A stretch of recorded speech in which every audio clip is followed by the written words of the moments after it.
Hello everyone, how are you? कैसे चल रहा है preparation? I hope it going well only. Okay fine.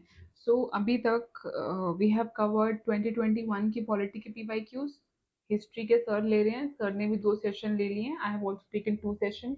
This is my third session and overall your fifth session for PYQs. All right.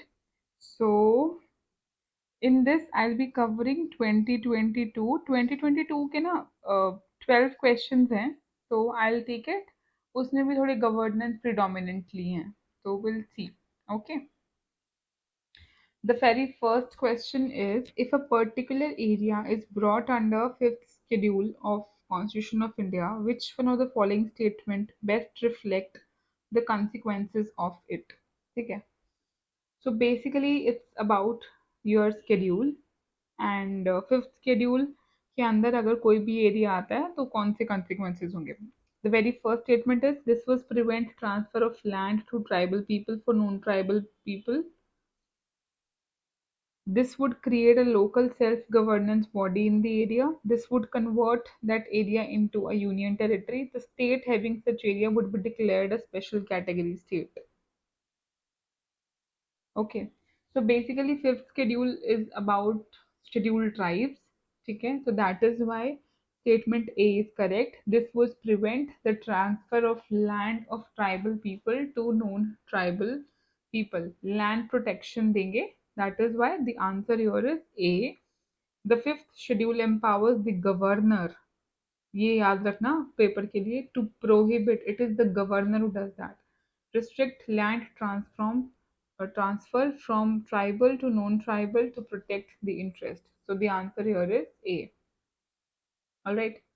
Then the second question is with reference to deputy speaker. So यहाँ पे हमारा क्या topic है? Parliament. तो एक topic schedule से एक question parliament. ठीक है. Consider the following statement. Deputy Speaker के ऊपर question है. As per the rules of procedure and conduct of business, the election of Deputy Speaker shall be held on such date as Speaker may fix. Okay. There is mandatory provision that the election of candidate as Deputy Speaker shall be from either principal opposition party and or the ruling party. There is a mandatory provision. ठीक है. The deputy speaker has the same power as that of speaker when presiding over the sitting of the house, and no appeal lies against his rulings. The well-established parliamentary practice regarding the appointment of deputy speaker is that the motion is moved by speaker and duly seconded by the prime minister. Which of the following statement are correct? ठीक है. सो एक चीज इससे clear है option में से कि चारों स्टेटमेंट में से कुछ तो गलत है. ठीक है. Now if you see, so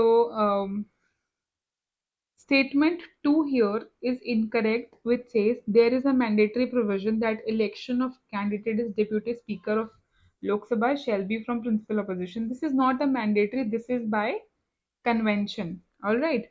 Then third statement is correct, which is the deputy speaker has same power. अगर आप प्रिसाइड कर रहे हो, the one who's sitting on the presiding chair will have the same power as that of the one who's not, uh, irrespective whether that's a speaker or a deputy speaker or member from the panel. It is the power given to the chair, not to the person as such. So if somebody on the chair will have the same power and there is no appeal lies against his ruling. This is correct. So let's see the statement one. The speaker fixes his election date and deputy speaker has power when presiding is correct. ठीक है. Members move the motion and not the speaker. ठीक है. So the motion is moved by the member. So fourth statement is incorrect. So if second and fourth is incorrect, first and third are correct. So इसकी जो date है rules and procedure के हिसाब से speaker ही fix करता है, deputy speaker की. And I shall tell you कि ये वाला स्टेटमेंट, ये वाला क्वेश्चन क्यों था न्यूज में, क्यों आया था पेपर में, बिकॉज उस टाइम पे ये न्यूज में था कि deputy speaker was not elected for more than around 6 months. So that is why. Now if you see, elections, the deputy, the एक second. The deputy speaker is elected by Lok Sabha itself from among its members by a simple majority. The date of election is fixed by speaker. Deputy speaker does not take a separate oath. They only take oath of an MP. Okay, so that is why elections की अगर हम बात करें तो it is fixed by the speaker. Okay. Then question number 13. Question number 13 is about Ayushman Bharat Digital Mission. ठीक है, consider the following statement. Private and public hospital, this is from your governance section, must adopt it. It aim to achieve universal health coverage. Every citizen of India should be part of it ultimately. It has a seamless portability across the country. All right. So statement 1 here is incorrect. That is why your answer is B. I'll tell you why, because it is not mandatory, it is a voluntary provision. ठीक है, it is voluntary कि both private and public healthcare providers, whether they want to be a part of it or not, while government incentive to provide करता है to encourage hospital, clinic and labs to join, there is no mandatory law. ठीक है. Then statement 2 is incorrect. Although the mission's goal is to support universal health coverage, enrollment of citizen is entire voluntary based on informed consent. ठीक है, so ultimately ऐसा नहीं है कि सबको लेके आना है. It is again a voluntary provision. Alright. Then statement 3 is correct. There is a core feature which says that you have to have a link. एक पेशेंट आईडी से आप लिंक कर रहे हो तो इवेंचुअली एक सीमलेस पोर्टेबिलिटी हो जाएगी across the country, universal health ID की जिसकी हम बात करते हैं. So this is why this is correct. Okay. Then question number 5. Now the question number 1, this one is very easy, and it's from fundamental rights. It is about writs. Writ fall under Article 32 of Indian Constitution. ठीक है. So with reference to writs, यहाँ पे writs of mandamus की बात है. Will not lie against a private organization unless it is entrusted with a public duty. ठीक है. Mandamus will not lie against a company even though it may be a government company. Any public minded person can be a petitioner to move to court to obtain the writ of quo warranto. So let's see what are the various kind of writs. So you have 5 type of writs: habeas corpus, mandamus, prohibition, certiorari and quo warranto. So habeas corpus simply means to have body of, ठीक है, purpose to challenge an illegal detention, ठीक है, and public authorities और private individual. सी कभी भी ना UPSC के exam में आप फंडामेंटल राइट्स तो नहीं छोड़ सकते, but article 32 is very an important articles from fundamental rights. Let me enumerate those for you. Fundamental rights important है, लेकिन उसमें से ज्यादातर क्वेश्चन कौन से आर्टिकल्स में से आते हैं? आर्टिकल 14 बहुत कॉन्सेप्चुअल क्वेश्चंस भी आते हैं, ठीक है. 12-13 से भी आते हैं, बट आर्टिकल 14 कॉन्स्टिट्यूशनल अमेंडेबिलिटी से क्वेश्चन आएंगे, डेफिनेशन ऑफ स्टेट से क्वेश्चन आएंगे. That means your article 12 and 13 से क्वेश्चन आएंगे, ठीक है. देन रिजर्वेशन पे लार्जली क्वेश्चंस नहीं आते हैं, ऑल्दो हमें लगता है कि बहुत इंपॉर्टेंट टॉपिक है, वो हमारे थॉट बिल्डिंग मेंस के लिए है. बट अगर मैं आपको बात करूं कि उसके अंदर क्वेश्चन आते हैं रिजर्वेशन के लिए, तो नहीं आते, ज़्यादा क्वेश्चंस नहीं देखे जाते. तो उसके बाद आपका 17 अनटचेबिलिटी के ऊपर क्वेश्चन नहीं आते, बट एक फैक्चुअल क्वेश्चन आ सकता है 17-18 की. जैसे 18 पे भी हमने क्वेश्चन देखा टाइटल्स वाला प्रीवियस वीडियो में कि भारत रत्न अवार्ड के ऊपर था. Then the most important is your article 19, article 21, जहाँ से क्वेश्चन बहुत ज्यादा आते हैं और कॉन्सेप्चुअल भी आते हैं, एप्लीकेशन बेस्ड भी आते हैं. तो इनकी थरो अंडरस्टैंडिंग होना बहुत इंपॉर्टेंट है. 21A माइनॉरिटीज एजुकेशनल इंस्टीट्यूशंस वाले जो रिलीजियस आर्टिकल्स हैं उनके ऊपर से भी क्वेश्चन बहुत कम आते हैं. Then article 32 basically the most core articles. 4 article ऐसे हैं जिसमें से बहुत ज्यादा क्वेश्चन पूछती है UPSC. Article 14, article 19, article 21 and article 32. Fundamental right में सबसे ज्यादा 4 इंपॉर्टेंट आर्टिकल है. Then comes your article 12, article 13. They are important, ठीक है, क्योंकि वहां पे बहुत कॉन्सेप्ट है, वहां से भी क्वेश्चंस आते हैं. Then article this article 17, 18, then article 20, 21A, then these articles become important. उसके अलावा ज़्यादा क्वेश्चंस नहीं आते हैं फंडामेंटल राइट से, सो इन आर्टिकल्स में तो मिस्टेक करना ही नहीं है, रट के जाना पड़ेगा, ऑप्शन नहीं है, ठीक है। मैंडेमस की अगर हम बात करें तो mandamus simply means we command, इसमें बेसिकली पब्लिक ऑफिशियल को करते हैं to to their duty, so public body, lower court और गवर्नमेंट, ठीक है। सो सो देखो, तो यहाँ पे क्या हुआ, जो आपका पहला क्वेश्चन है, it will not lie against a private organisation unless it is entrusted with a public duty, this is correct कि प्राइवेट के अगेंस्ट नहीं है, लेकिन अगर वो प्राइवेट बॉडी भी पब्लिक ड्यूटी के लिए तो उसके अगेंस्ट मैंडेमस लाई करती है, ठीक है।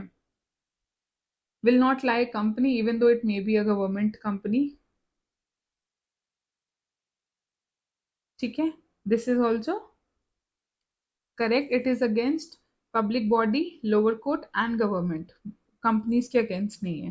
देन प्रोहिबिशन का मतलब है to forbid, to stop a lower court from proceeding its with case, तो सपोज कोई भी केस है जो आप प्रोहिबिट करना चाहते हो हाई कोर्ट या लोअर कोर्ट को, तो वहां पे कौन सी आ जाती है, प्रोहिबिशन।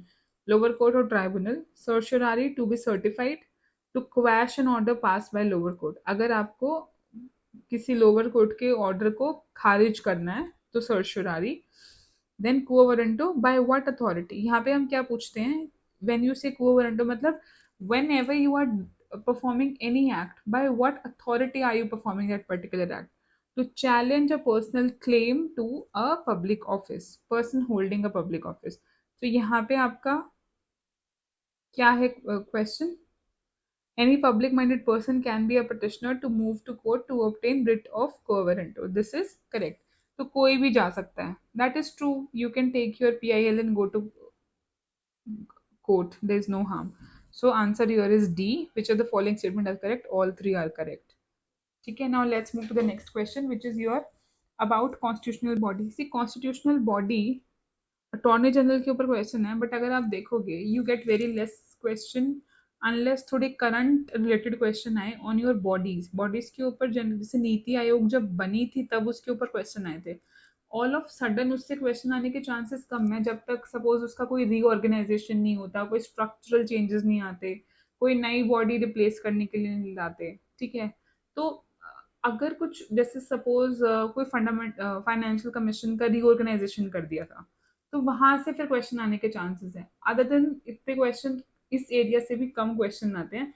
तो अगर हम प्रायोरिटी की बात करें, fundamental right, DPSP, foundational of constitutions, then your parliament, judiciary, that is your supreme court and high court, ज़्यादातर questions वहाँ से आते हैं। then your state centre relation, federalism, वहां से क्वेश्चंस आएंगे, इमरजेंसी से क्वेश्चंस आएंगे। दीज आर द एरिया जहां से सबसे ज्यादा क्वेश्चंस आते हैं, ठीक है। तो इनको please make a note of these and then you can carry on with your work, ठीक है। According to Constitution of India, the Attorney General of India submits his resignation when the government which appointed him resigns. All right. Attorney General and Solicitor General of India are the only officers of the government who are allowed to participate in meetings of the Parliament of India. तो ये statement incorrect है because attorney general is allowed लेकिन solicitor general is not allowed, ठीक है। Now this is not mandatory. You generally do, but this is not mandatory. तो constitutional provision नहीं है. So this is also incorrect. So the correct answer here is D. All right. So the removal is, अगर हम बात करें, he can be removed by president or governance or governor at any time as they hold office during, यहाँ पे हम advocate general की बात करें तो advocate general is similar to attorney general in state, ठीक है। तो advocate general is in state, attorney general is in centre. तो एडवोकेट जनरल को प्रेसिडेंट और अटॉर्नी जनरल को सॉरी एडवोकेट को गवर्नर और अटॉर्नी को प्रेसिडेंट किसी भी टाइम पे they can be removed and they hold office according to the pleasure of the president. Now यहाँ पे president simply means council of minister because he does not have a discretionary power in this regard. He works on aid and advice of the council of minister. So constitution ने ऐसा कुछ specify नहीं किया है process of removal, बल्कि convention है। देखो, advocate general का या अटॉर्नी जनरल का काम क्या होता है? Their purpose is to defend the government. If government has resigned, their lawyer should also resign, right? तो उनका लॉयर रह के करेगा क्या, unless the other government who come picked up the same lawyer. So that is why in general they resign, because they have to have same ideology. He's a legal advisor, right? So question number 7. With reference to anti-defection law in India, consider the following statement. The law specified that a nominated legislator cannot join any political party within 6 months of being appointed to the House. Now, this is incorrect because he can only join within 6 months. Getting it? It's not that he cannot join, but he can only join within 6 months. If he joins after 6 months, then he is said to disqualify. All right. Then second statement is the law does not provide any time frame within which the presiding officer has to decide a defection case. ठीक है. Now देखो. Okay, this statement is correct. Now let's see the details. Exception क्या है disqualification के लिए? ठीक है. So nominated members, if a nominated members join any political party after expiry of 6 months from the date, they are asked to take their seat in the house. तो यहाँ पे क्या हो जाएगा? Disqualification हो जाएगा. और लॉ के अंदर there is no specific time frame speaker decision के लिए. अब यहाँ पे एक चीज और याद रखना, डिसाइडिंग अथॉरिटी जुडिशियल रिव्यू की है. The presiding officer is to decide the question of disqualification के ऊपर कोई भी जो डिसीजन है वो प्रिजाइडिंग ऑफिसर लेता है. तो पहले ये चीज क्या थी? इट वाज लाइक कि उनका जो डिसीजन है फाइनल होगा, but recently we have seen that supreme court has intervene and now they can say that the decision of disqualification can be taken to the Supreme Court on certain basis. So that is why now it is not that final. ठीक है? So this is another important point that you have to remember. Then comes your question number 8. So the question number 8 is, which of the following is our exclusive power of Lok Sabha? ठीक है? मतलब जो सिर्फ Lok Sabha perform कर सकती है, Rajya Sabha perform नहीं कर सकती है. To ratify the declaration of emergency, to pass a motion of no confidence against Council of Ministers, to impeach the President of India. ठीक है? Now the answer here is B. I'll tell you why. Because अगर आप 1 and 3 देख रहे हो, ratify the declaration of emergency. Emergency का जो impact होगा वो सिर्फ सेंटर पे नहीं पड़ेगा, वो पूरे के पूरे कंट्री पे पड़ेगा. ठीक है? तो Rajya Sabha which is representative of state which is also known as council of state, तो अगर आप उनका डिसीजन मेकिंग ले लेते हो तो इसे एक it is not a cohesive decision of a country कि it is the need of our that you need to have a Rajya Sabha, so that you need to have emergency, right? So that is why statement 1 के अंदर राज्यसभा की participation होती है. Impeachment of president is again a federal provision, article 368 के अंदर भी लिखा है. तो यहाँ पे जो है प्रेसिडेंट की जो इम्पीचमेंट है उसके अंदर भी Rajya Sabha has a role to play. ठीक है? So that is why the answer is B, to pass a motion of no confidence against the Council of Minister, and the single reason being that Council of Minister is responsible, collectively responsible to Lok Sabha. It is not responsible to Rajya Sabha. So it is the Lok Sabha that will take decision of passage of no confidence motion, not the Rajya Sabha. State representative has nothing to say in it. That is why the answer here is no confidence motion. Okay, B. Then comes your question number 9. Consider the following statement. The Constitution of India classifies the minister into 4 ranks: Cabinet Minister, Minister of State with independent charge, Minister of State and Deputy Ministers. The total number of ministers in the Union government, including the Prime Minister, shall not exceed 15% of total number of the members in Lok Sabha. Now this is correct कि 15% का बार है. The constitution कोई भी classification नहीं करता ministers की, तो first is incorrect. All right, answer here is B. ठीक है? तो अगर हम यहाँ पे देखते हैं आर्टिकल 74 क्या बोलता है, आर्टिकल 74 बोलता है, अगर हम कॉन्स्टिट्यूशन की रीडिंग पढ़े, देखो जब भी आपको ऐसे स्टेटमेंट आते हैं ना, constitution of India classify, always remember the constitution does not go into details, it gives you a broad framework, the detailing part define कर रहा है, बहुत कम चीजों को कॉन्स्टिट्यूशन डिफाइन करता है, एक इन डेप्थ डेफिनेशन दे रहा है, वो सब काम कॉन्स्टिट्यूशन की है नहीं, ठीक है। आपको एक्सप्लिसिट और इम्प्लिसिट होता है, जो भी होता है कि एक्सप्लिसिटली जो क्लियरली मेंशन है, इम्प्लिसिट मतलब जो वर्डिंग्स के अंदर इम्प्लाई हो रहा है, तो वहां पे थोड़ा ध्यान दिया करो। लेकिन जैसे जो डिटेलिंग है, जनरली कॉन्स्टिट्यूशन के अंदर डिटेलिंग नहीं है, हमारा कॉन्स्टिट्यूशन ऑलरेडी इतना बड़ा है, अगर उसमें डिटेलिंग भी ऐड कर दो तो वो ग्रंथ ही बन जाता है पूरा, ऑलरेडी ग्रंथ से कम तो है नहीं, ठीक है। तो that is why remember this point, हाँ, जब भी आपके पास ऐसे क्वेश्चन है कि कॉन्स्टिट्यूशन ने ये बोला है, ठीक है। तो it says there shall be a council of minister with PM at the head to ad advice who must act is with the advice. यहाँ पे कोई वो नहीं है, क्लासिफिकेशन नहीं है। आर्टिकल 75 में भी देखोगे, the president appoints the PM and other ministers are appointed by the president on the PM advice, this vest appointment power in PM. तो एंड अदर मिनिस्टर्स करके छोड़ दिया, डिटेलिंग नहीं दिया कि कौन से मिनिस्टर ऑफ स्टेट्स या जो भी है, वो सब कुछ नहीं है। साइज लिमिटेशन की अगर हम बात करें, टोटल नंबर इज 15%, ठीक है। ये अमेंडमेंट में आया था 91st अमेंडमेंट एक्ट 2003 में अंडर 75(1)(a। ये चीज आप प्लीज अमेंडमेंट एक्ट भी याद रखना, वो इम्पोर्टेंट हो जाएगा, ठीक है। So this was about this question. Then comes your article question number 10, which says a bill amending the constitution require prior recommendation of president of India।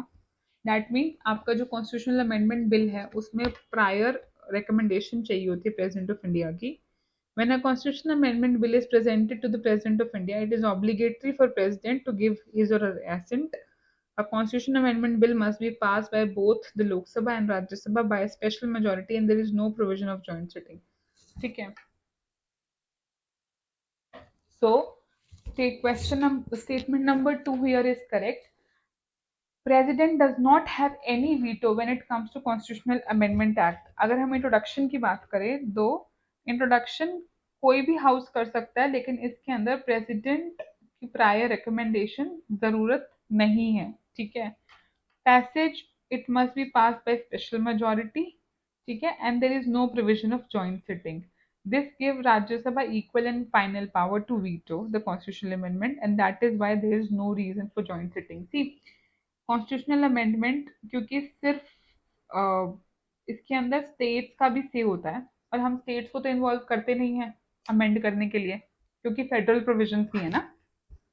तो हम किसको इन्वॉल्व करते हैं, राज्यसभा को। अगर आप राज्यसभा और लोकसभा की जॉइंट सिटिंग करा दो, तो लोकसभा में कितने मेंबर हैं, 650, राज्यसभा में 250 के करीब, 245, तो मेजोरिटी किसकी निकल के आएगी, लोकसभा की। अगर लोकसभा की मेजोरिटी है और आपने जॉइंट सिटिंग करा दी, तो राज्यसभा का जो वॉइस है वो नल एंड वॉइड हो जाएगी, because any which way majority निकल के लोकसभा के फेवर में आ जाएगी, तो voice of states will be suppressed.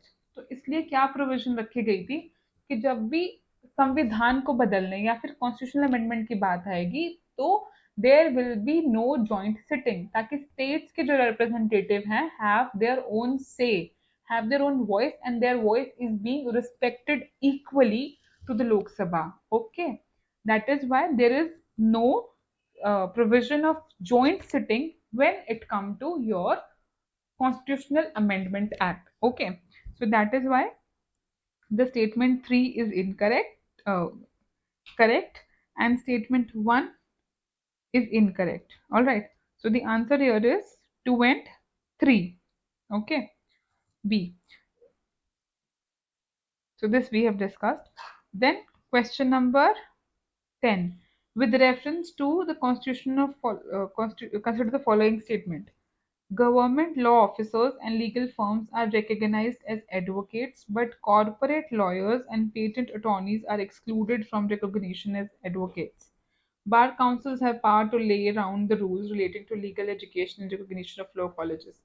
See, previous video में मैंने टॉपिक डिस्कस करे कि किन को आपको अटेम्प्ट करना है, किन क्वेश्चंस को आपको छोड़ना है.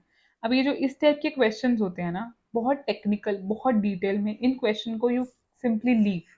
Do not put your head to it also when you see this is such a technical question और आपको इसके बारे में नहीं पढ़ा है, उसमें दिमाग मत लगाओ. You will just waste your time. You are not suppose to attempt those question.